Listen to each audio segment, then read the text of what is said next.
ஒரு நிமிஷம் கேளுங்க. நெத்தியில ஏன் விபூதி இடுறோம்? அதுவும் 3 கோடு மாதிரி இடுறோம் இல்லையா? அது எதனால?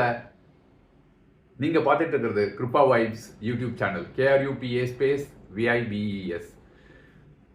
தலைக்குள்ள இருக்கிற தண்ணியை உறிஞ்சுறதுக்கு சக்தி அந்த விபூதிக்கு இருக்குங்கிறது அது எல்லாரும் அறிஞ்சது.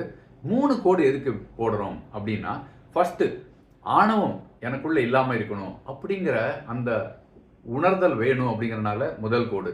2வது கோடு, கர்ம வினைகள் உன்னை எப்பவுமே வந்து சேரும். நல்லது செஞ்சனா நல்லது வரும், தீமை செய்தால் தீமையே வந்து சேரும் அப்படிங்கறத உணர்த்துறதுக்கான அந்த 2வது கோடு.